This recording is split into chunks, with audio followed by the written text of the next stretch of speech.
pleasure to have you on. I think in some regards, you might be the most famous person who's ever been on this show. And that says everything about the downfall of Western civilization. Thank you. Pleasure. Or indeed the rise of Times Radio. Who knows? Look, Yes. could you have ever imagined when you started as a YouTuber back in 2009 where life would take you, where it would lead you, how hugely it would land? No, because I am so old, in brackets 32, that I predate an era where anyone could have had a career from social media. When I first started making comedy sketches in my bedroom, there was no plan. I did not think it was going anywhere, and my career is an accident. So here we are now. I didn't ask for this responsibility. I'm very terrified. What a happy accident to have had. Look, you built a very successful career off the back of being essentially an internet clown at first. And then in 2017, you uploaded a video titled Daniel and Depression. Can you explain what led to you making the decision to do that? My comedy has always been very self-deprecating. The entire brand of content I posted on YouTube was stories about all the worst things that have happened in my life, recreating sketches of the times I got fired from Focus Do It All for selling an axe to a child. Long story, I had to be there.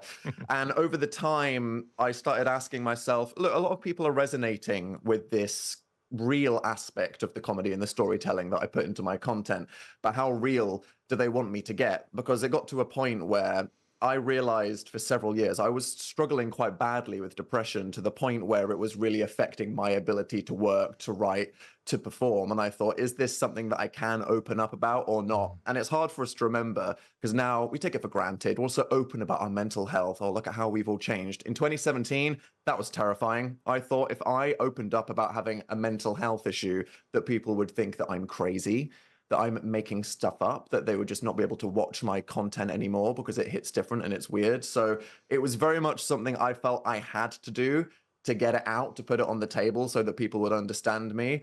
But it was a terrifying moment. And how did it land, and how did it feel for you when it did land as it did? I was actually shocked by how positive the reception, because we know what social media is like. The average day on Twitter, you feel like you're in World War III.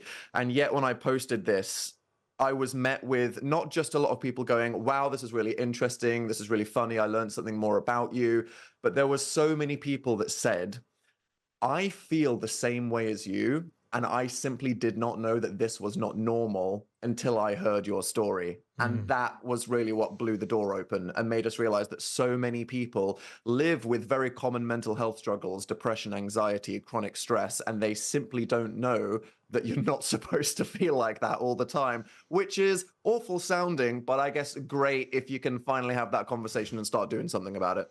Do you link your depression and your mental health troubles entirely to life before your YouTube career, or is there something about performance, and particularly performance at the level you were performing with that level of sort of fandom and scrutiny and indeed love that may have contributed to it as well? There's definitely a bit of both. I think that I had issues with bullying as a child. I was dealing with a lot of internalized homophobia that kind of created a lack of happiness in my life. But there was a lot about my lifestyle that was not contributing to it. And when I started writing this book, we decided to structure it in 3 sections. So there's things that you can do immediately if you're dealing with stress or anxiety to make yourself feel better. There's the long-term things that you can start thinking about, your past, how to reframe your perspective on the world. And the middle section is about improving your lifestyle. And it's when I started honestly reflecting on my lifestyle, being locked down. We all remember that time where we didn't leave the house. We were barely doing exercise. We were trapped indoors with people that we hated. That was already my life for 10 years because I was being this internet creator, just sat in front of a laptop, trapped inside with the curtains drawn all day, every day, did no exercise, eating pizza 3 times a week. So I said it, man. You're a pioneer. I just said it. Yeah, but pioneer for all of us. Before it was cool. Before it was cool. Lockdown before it was cool. Did you, in terms of improving your mental health, how much of this did you have to figure out for yourself? Did you have like intensive therapy? Were there some people who were very helpful? How important was the love and support of your viewers and your fans? I think ultimately I would have never confronted my mental health if I did not have an audience that I felt like on some level were either entitled to get to know me better, or that I could achieve something by trying to help them. I think that as much as an audience can put pressure on you and there is an accountability, it also can inspire you and push you out of your comfort zone, which was incredibly necessary. But a lot of these things were, I just felt terrible for 10, 15 years Mm. of my life. And I only realized after I, gone to see a doctor and he said, my friend, I think you might have depression. And then I started going to therapy. And then, even the process of writing this book was a way to force myself to be accountable. Because if I'm not practicing what I'm preaching, why the heck would you buy a book written by a guy? So it was very important for me to, as I was trying to create a practical book that anyone could pick up and think, all right, these are things that I can do right now to make a meaningful, positive change in my life. I had to do that myself. Otherwise, I would simply be a massive hypocrite. I mean, and the decision to put it out as a book, because you have such a huge audience on other platforms.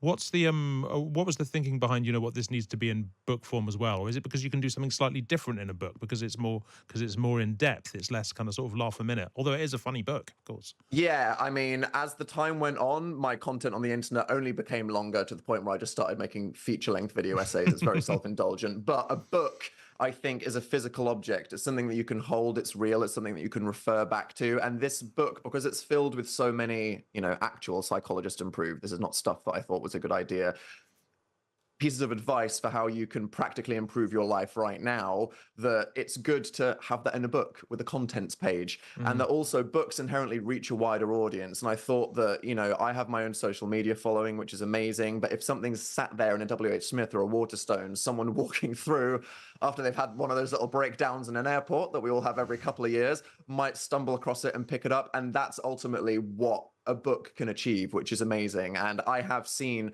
so many people, I've had letters sent from HarperCollins to me going, this person has no idea who you are on Twitter, but they've written a letter to us to say that your book has had a profound positive impact on their life. And that's something that could have only been possible in this medium.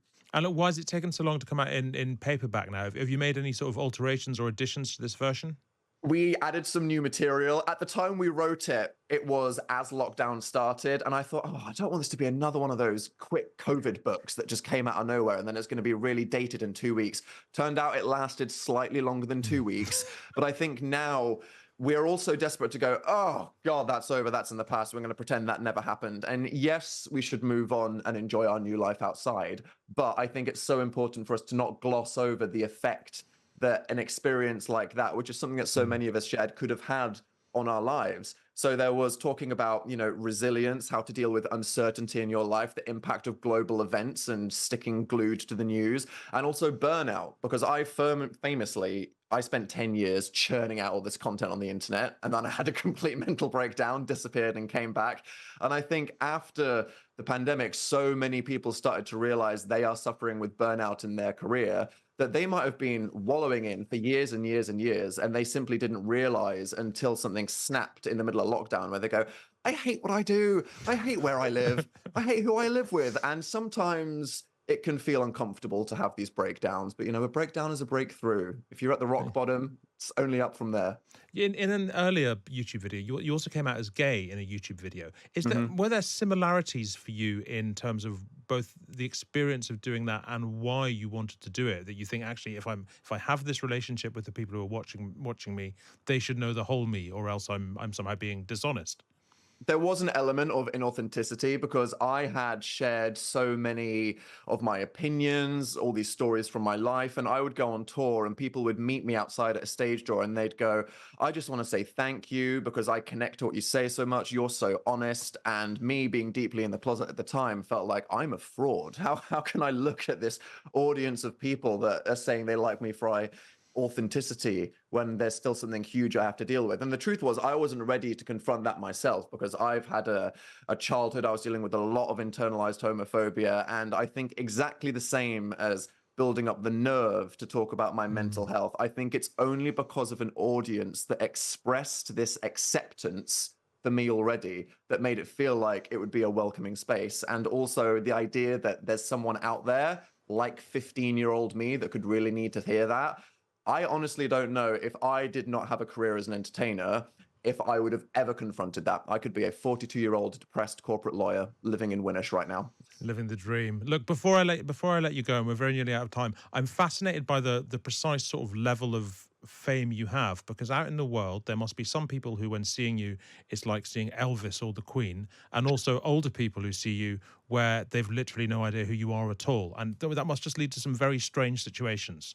Definitely, yeah. A lot of people say, I'm not aware of you. And I'm like, protect your sanity. Don't go there. Don't open Instagram once. Stay safe. But it is incredible. And things like releasing a book, my experience on Radio 1, it is interesting sometimes when you cross that threshold and someone goes, I know you very specifically from your years at Radio 1, that presenting you did at the Brits and that book that you're on. And I've never been on Twitter. And to be honest, it might be a healthier way to live.